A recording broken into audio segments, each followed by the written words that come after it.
Hello, ഇന്നത്തെ long video വന്നിട്ട് customised name സ്ലിപ്പിൻ്റെ editing video ആണ് കേട്ടോ. നെയിം സ്ലിപ്പ് ചെയ്യുന്നതിൻ്റെ ഡീറ്റെയിൽഡ് ആയിട്ടുള്ള വീഡിയോ ഞാനതിൽ കാണിക്കുന്നുണ്ട് കേട്ടോ. അപ്പോൾ അതുകൊണ്ട് ആരും സ്കിപ്പ് ചെയ്യാതെ തന്നെ വീഡിയോ കണ്ടു നോക്കണേ.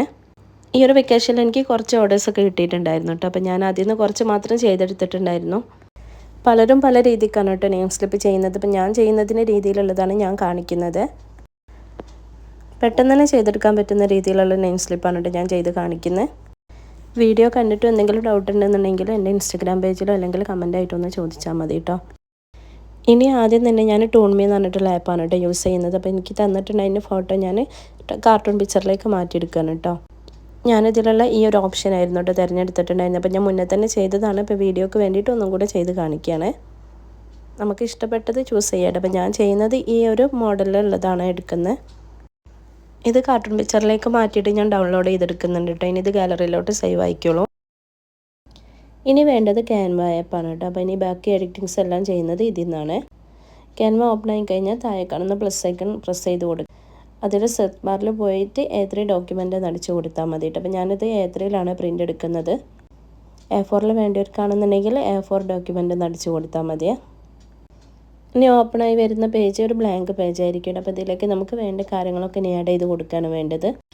താഴെ കാണുന്ന ഓപ്ഷനിൽ എലമെൻറ്റ്സിൽ പോവുക. എലമെൻറ്റ്സിൽ പോയിട്ട് സെർച്ച് ബാറിൽ പോയിട്ട് ഞാനിവിടെ റെക്റ്റാങ്കിൾ നടിച്ചു കൊടുക്കുന്നുണ്ട് കേട്ടോ. അപ്പോൾ ഈ ഒരു ഷേപ്പ് കിട്ടും നമുക്ക്. ഇനി നമുക്കിതിൻ്റെ കളറൊക്കെ വേണമെങ്കിൽ ചേഞ്ച് ചെയ്ത് കൊടുക്കാം കേട്ടോ. അപ്പോൾ ഞാനിവിടെ ബാക്ക്ഗ്രൗണ്ടിൽ യെല്ലോ കൊടുക്കുന്നുണ്ട്. പിന്നെ നെയിം സ്ലിപ്പ് വന്നിട്ട് വൈറ്റിലാണ് കേട്ടോ കൊടുക്കുന്നത്. അതുകൊണ്ട് ഞാൻ വൈറ്റ് കളറും കൂടെ ചൂസ് ചെയ്തിട്ടുണ്ട്. പിന്നെ വന്നിട്ട് ഈ ഒരു റെക്റ്റാങ്കിൾ ഷേപ്പിനെ നമുക്ക് നെയിം സ്ലിപ്പിൻ്റെ ഒരു ഏകദേശം രൂപത്തിലേക്ക് ആക്കുകയാണ് കേട്ടോ വേണ്ടത്. അപ്പോൾ ഇതിന് പ്രത്യേകിച്ച് സൈസൊന്നുമില്ല, ഞാനിങ്ങനെയാണ് കേട്ടോ ചെയ്യുന്നത്. പിന്നെ താഴെ വന്നിട്ട് ക്യാമറ റോളിൽ പോയിട്ട് നമ്മൾ നേരത്തെ സേവ് ചെയ്ത് വെച്ചിട്ടുണ്ട് അതിന് ഫോട്ടോ ഒന്ന് ഇതിലേക്ക് ആഡ് ചെയ്യാം കേട്ടോ. അതിന് നമുക്ക് സൈസൊക്കെ അഡ്ജസ്റ്റ് ചെയ്തിട്ട് ഇതിലേക്കൊന്ന് കറക്റ്റ് ചെയ്ത് കൊടുക്കുക. ക്ലാരിറ്റി കുറഞ്ഞ ഫോട്ടോസൊക്കെയാണ് കസ്റ്റമർ നമുക്ക് അയച്ചിരുന്നെന്നുണ്ടെങ്കിൽ ഈ ഒരു മോഡലൊക്കെ ചെയ്ത് നോക്കിയാൽ നല്ല ഭംഗി ഉണ്ടാവും കേട്ടോ. ഇനി ഇതിലേക്ക് നമുക്ക് പേരൊക്കെ കൊടുക്കാം കേട്ടോ. അപ്പം ഈ ഒരു മോളുടെ പേരും അവളുടെ സ്കൂൾ നെയിമും ഞാൻ വാങ്ങിച്ചിട്ടുണ്ടായിരുന്നു കേട്ടോ. ഞാൻ എൻ്റെ കസ്റ്റമേഴ്സിൻ്റെ അടുത്തു നിന്നൊക്കെ ഞാൻ അങ്ങനെ തന്നെയാണ് വാങ്ങിക്കുന്നത്. സ്കൂൾ നെയിമും അവരുടെ പേരും ഞാൻ വാങ്ങിച്ചിട്ട് ഇതിൽ ആഡ് ചെയ്ത് കൊടുക്കും കേട്ടോ. ഇനി നെയിം സ്ലിപ്പിൻ്റെ ഏറ്റവും മോൾ ഭാഗത്തായിട്ട് ഞാൻ ഈ ഒരു പേരൊന്ന് സെറ്റ് ചെയ്ത് കൊടുക്കുന്നുണ്ട് കേട്ടോ. അപ്പോൾ നമുക്ക് വേണ്ട സൈസിലും നമുക്ക് വേണ്ട ഫോണ്ടിലേക്കും ഇത് മാറ്റിയെടുക്കുക. താഴെ കാണുന്ന ഓപ്ഷനിൽ നമുക്ക് ഫോണ്ട് എന്നുള്ളതിൽ പോയി കഴിഞ്ഞാൽ നമുക്ക് വേണ്ട ഫോണ്ട്സൊക്കെ കിട്ടും കേട്ടോ. ഞാനിതിലെടുക്കുന്നത് ഈ ഒരു കോർമറിൻ്റെ എന്ന് പറഞ്ഞിട്ടുള്ള ഓപ്ഷനാണ് കേട്ടോ. ഇതിൽ തന്നെ നമുക്ക് പല ഓപ്ഷൻസ് കാണിക്കുന്നുണ്ട്. ഞാൻ ഈ ഒരു ഫോണ്ടാണ് കേട്ടോ സെലക്ട് ചെയ്തിട്ടുണ്ടായിരുന്നത്. ഇനി ഇതിന് താഴെ ക്ലാസ്, ഡിവിഷന്, സബ്ജക്റ്റ്, റോൾ നമ്പറൊക്കെ കൊടുക്കാനുണ്ട്. അപ്പോൾ വീണ്ടും ടെക്സ്റ്റിലേക്ക് തന്നെ വന്നിട്ട് ആഡ് ഹെഡിങ് കൊടുത്തിട്ട് ഞാനിവിടെ ക്ലാസ്, ഡിവിഷൻസൊക്കെ ടൈപ്പ് ചെയ്ത് കൊടുക്കുന്നുണ്ട്. വീഡിയോയുടെ ലെങ്ത്ത് കുറയ്ക്കാൻ വേണ്ടിയിട്ടാണ് കേട്ടോ സ്പീഡ് കൂട്ടി ചെയ്യുന്നത്. ഇത് കഴിഞ്ഞിട്ട് ഈ ഒരു നെയിം കൊടുത്തതിൻ്റെ നേരെ താഴെ തന്നെ ഇതൊന്ന് കുറച്ചും കൂടെ സൈസ് കുറച്ചിട്ട് സെറ്റ് ചെയ്ത് കൊടുക്കാം കേട്ടോ. ഇതിൽ നമുക്ക് വേണ്ടിയിട്ടുള്ള ഫോണ്ട് ഏതാണെന്നുള്ളത് അതൊന്ന് സെലക്ട് ചെയ്ത് കൊടുത്തിട്ട് ഒന്ന് സൈസ് അഡ്ജസ്റ്റ് ചെയ്തിട്ട് വെച്ച് കൊടുക്കാം കേട്ടോ. ഇനി ഞാനിതിൻ്റെ നേരെ താഴെ തന്നെ സ്കൂളിൻ്റെ നെയിമും കൂടെ ആഡ് ചെയ്ത് കൊടുക്കുന്നുണ്ട്.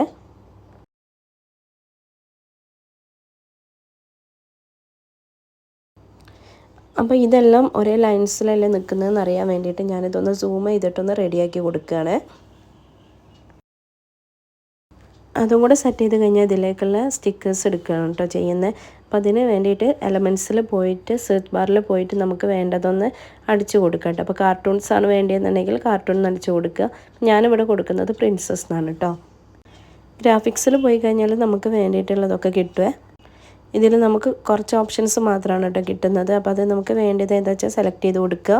ഞാൻ എടുത്തിട്ടുണ്ടായിരുന്നത് ഈ ഒരു പ്രിൻസസ് ആണ് കേട്ടോ. അപ്പോൾ ഇതിന് ബ്ലാക്ക് ഉള്ളത് ഞാനൊന്ന് കളറാക്കി കൊടുക്കുന്നുണ്ട്. എന്തെങ്കിലും നമുക്ക് ഓപ്ഷൻസ് ഉണ്ട് കേട്ടോ കളറാക്കാൻ വേണ്ടിയിട്ട്. അപ്പോൾ ഞാനിതിൽ ഫോട്ടോയിൽ കാണുന്ന അതേ കളറിലേക്ക് മാറ്റാണ് കേട്ടോ ചെയ്യുന്നത്. പിന്നെ ഞാനിതിനൊന്ന് ഫ്ലിപ്പും കൂടെ ചെയ്ത് കൊടുക്കുന്നുണ്ട്. നമുക്ക് വേണ്ട കുറേ ഓപ്ഷൻസ് താഴെ ഉണ്ട് കേട്ടോ. അപ്പോൾ അതിൽ നമുക്ക് ഓരോന്ന് ചെയ്ത് നോക്കുമ്പോൾ ഓരോന്ന് മനസ്സിലാവുക. പിന്നെ ഞാൻ ഇതിൻ്റെ ട്രാൻസ്പെറൻസി ഒന്ന് കുറയ്ക്കുന്നുണ്ട് കേട്ടോ. പിന്നെ വേണ്ട അളവിലൊന്ന് സെറ്റ് ചെയ്ത് കൊടുക്കാം കേട്ടോ. ഇനി ഇതിലേക്ക് ഞാൻ ബട്ടർഫ്ലൈ ആണ് എടുക്കുന്നത്. അപ്പോൾ സെർച്ച് ബാറിൽ പോയിട്ട് ബട്ടർഫ്ലൈ എന്ന് കൊടുത്തു കഴിഞ്ഞാൽ നമുക്ക് കുറേ ബട്ടർഫ്ലൈസ് കിട്ടുന്നുണ്ട്. അതിൽ നിന്ന് ഒന്ന് എടുത്തിട്ട് അതും നമുക്ക് ഇതിലേക്ക് ആഡ് ചെയ്ത് കൊടുക്കാം.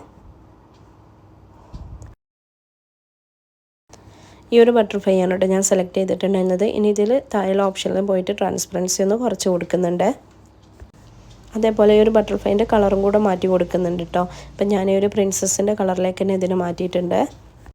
പിന്നെ വേണ്ടത് എവിടെയാണെന്ന് വെച്ച് കഴിഞ്ഞാൽ അവിടെ നിന്ന് പോയി സെറ്റ് ചെയ്ത് കൊടുക്കുക. അപ്പോൾ ഇത്രയും ഐറ്റംസ് മാത്രമേ ഞാൻ ഇതിലേക്ക് ആഡ് ചെയ്യുന്നുള്ളൂ കേട്ടോ. അത്രയും സിമ്പിളായിട്ടാണ് ചെയ്യുന്നത്.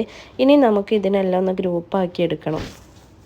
ഇനി ഇതിനെ ഗ്രൂപ്പാക്കാൻ വേണ്ടിയിട്ട് നമ്മൾ ഏതെങ്കിലും ഒരു ഓപ്ഷൻസ് നെക്കി കൊടുക്കുക കേട്ടോ. നമ്മളിപ്പോൾ ഇതിലേക്ക് ആഡ് ചെയ്തിട്ടുള്ള ടെക്സ്റ്റോ ഫോട്ടോയോ ഏതെങ്കിലും ഒന്ന് പ്രസ് ചെയ്ത് കൊടുത്താൽ അതിലൊരു 3 ഡോട്ട് കാണിക്കും. അപ്പോൾ അതിന് താഴെ കുറച്ച് ഓപ്ഷൻസൊക്കെ കാണിക്കുക. അതിൽ നമുക്ക് സെലക്ട് മൾട്ടിപ്പിൾ എന്നുള്ളത് കൊടുത്തു കഴിഞ്ഞാൽ അതിൻ്റെ കൂടെ ഓരോന്നോരോന്നും പ്രസ് ചെയ്ത് കൊടുത്തു കഴിഞ്ഞാൽ നമുക്കിതെല്ലാം ഒരു ഗ്രൂപ്പാക്കാനായിട്ട് പറ്റുക. ഞാൻ പറയുന്നതിലും കൂടുതൽ നിങ്ങൾക്ക് ഞാൻ ചെയ്ത് കാണുമ്പോഴായിരിക്കും കേട്ടോ കൂടുതലും മനസ്സിലാവുക. ഈ ഒരു പേജ് സൂം ചെയ്തിട്ടാണ് നമ്മളിതിനെ ഗ്രൂപ്പ് ആക്കുന്നതെന്നുണ്ടെങ്കിൽ ഒന്നും കൂടെ എളുപ്പത്തിൽ ചെയ്തെടുക്കാൻ പറ്റുക.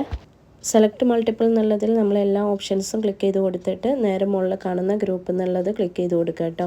അപ്പം എല്ലാം ഒരു ഗ്രൂപ്പായിട്ട് കിട്ടുക. അപ്പം ഇനി ഇതിന് 30 നെയിം സ്ലിപ്പ് ആക്കി എടുക്കാൻ വേണ്ടിയിട്ടുള്ള സൈസിലേക്ക് ഒന്ന് അഡ്ജസ്റ്റ് ചെയ്യാനുണ്ട്. അപ്പോൾ ഞാൻ എടുത്തിട്ടുണ്ടായിരുന്നത് A3 പേജാണ് കേട്ടോ.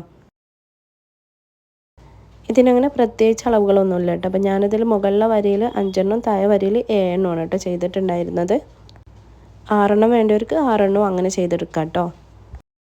അപ്പം ഞാനിത് ഓരോന്നും ചെയ്യുന്ന സമയത്ത് സൂം ചെയ്തിട്ടാണ് കേട്ടോ ചെയ്യുന്നത്. കാരണം ഇതിൻ്റെ ഈ ഇടയിലുള്ള ബ്ലാങ്ക് പേജ് ഉണ്ടല്ലോ, യെല്ലോ പേജ്, അതിൽ നമുക്ക് കുറേ സ്പേസ് ഇട്ടിട്ട് ചെയ്യേണ്ട ആവശ്യമില്ല. അപ്പം പിന്നെ നമ്മൾ നെയിം സ്ലിപ്പിൻ്റെ സൈസ് കുറയും.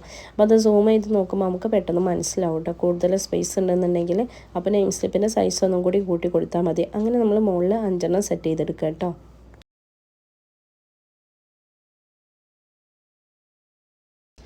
മുകളിലെ വരിയിൽ 5 സെറ്റ് ചെയ്ത് കഴിഞ്ഞാൽ ഇനി ഇതിനെല്ലാം കൂടെ നമ്മളൊരു ഗ്രൂപ്പാക്കിയിട്ട് എടുക്കുക കേട്ടോ. നേരത്തെ തന്നെ ചെയ്ത പോലെ ഏതെങ്കിലും ഒന്നിൽ പ്രസ് ചെയ്ത് കൊടുത്തിട്ട് അതിൽ കാണുന്ന 3 ഡോട്ടിൽ പോയിട്ട് സെലക്ട് മൾട്ടിപ്പിൾ കൊടുത്തിട്ട് ഗ്രൂപ്പിലേക്ക് മാറ്റുകയാണ് കേട്ടോ ചെയ്യുന്നത്. ഗ്രൂപ്പാക്കിയതിന് ശേഷം നമുക്ക് ഇതിനെ ഒന്നും കൂടെ പ്രസ് ചെയ്ത് കൊടുത്താൽ മുകളിലൊരു പ്ലസ് ഐക്കൺ വരും കേട്ടോ. അപ്പോൾ അതിൽ നിന്ന് നമ്മൾ ഒരു കോപ്പിയും കൂടെ എടുക്കുക. അങ്ങനെ അത് കോപ്പി എടുത്തിട്ട് 6 അങ്ങനെ ചെയ്ത് വെക്കുക കേട്ടോ. അപ്പോൾ അതും അതേപോലെ താഴോട്ടേക്ക് ഇങ്ങനെ അഡ്ജസ്റ്റ് ചെയ്തിട്ട് വേണം കേട്ടോ ചെയ്യാൻ. അപ്പോൾ ഞാനിതിങ്ങനെ സൂം ചെയ്തുകൊണ്ടാണ് കേട്ടോ ചെയ്തിട്ടുണ്ടായിരുന്നത്. ഇതിൽ കൂടുതൽ സ്പേസ് ഇടണ്ടെന്ന് കരുതിയിട്ടാണ്. ഇതിൽ ഞാനിപ്പോൾ സെറ്റ് ചെയ്ത് കാണിക്കുന്നത് 7 ഉണ്ട് കേട്ടോ. അപ്പോൾ അതിൻ്റെ ആവശ്യമില്ല. നമ്മൾ ചെയ്യുന്നത് 6 വെച്ചിട്ട് ചെയ്യുന്നതാണ് കേട്ടോ ഒന്നും കൂടെ ഭംഗി. 6 ചെയ്ത് കഴിഞ്ഞാൽ തന്നെ നമുക്ക് ചെറുതായിട്ട് താഴെ ചെറിയൊരു സ്പേസൊക്കെ കിട്ടും. അവിടെ നമുക്ക് വേണമെന്നുണ്ടെങ്കിൽ താങ്ക് യുവിൻ്റെ സ്റ്റിക്കറൊക്കെ വേണമെങ്കിൽ ചെയ്തെടുക്കാം കേട്ടോ. ഞാനങ്ങനെ ബാക്കിയുള്ള സ്പേസിലൊക്കെ അങ്ങനെ താങ്ക് യു എന്നുള്ള സ്റ്റിക്കറൊക്കെ അടിച്ചു കൊടുക്കലുണ്ട്. അപ്പോൾ ഇനി ഇത് ഡൗൺലോഡ് ചെയ്തെടുക്കുകയാണ്. അപ്പോൾ ഡൗൺലോഡ് എന്നുള്ള ഓപ്ഷനിൽ പോയിട്ട് PNGയിൽ പോയിട്ട് PNG സജസ്റ്റഡ് എന്നുള്ളതിൽ പോയിട്ട് PDF പ്രിൻ്റ് ആണ് കേട്ടോ എടുക്കുന്നത്. അതാവുന്ന സമയത്ത് ക്ലാരിറ്റി ഒന്നും നഷ്ടപ്പെടാൻ ഡൗൺലോഡ് ചെയ്തെടുക്കാൻ പറ്റുക. അപ്പോൾ ഇന്നത്തെ വീഡിയോ വന്നിട്ട് ഇത്രേ ഉള്ളൂ കേട്ടോ. അപ്പോൾ എന്തെങ്കിലും ഡൗട്ട്സ് ഉണ്ടെങ്കിൽ കമൻ്റ് ആയിട്ടോ അല്ലെങ്കിൽ ഇൻസ്റ്റാഗ്രാം പേജിലോ ഒന്ന് വന്നിട്ട് ചോദിച്ചാൽ മതിയേ.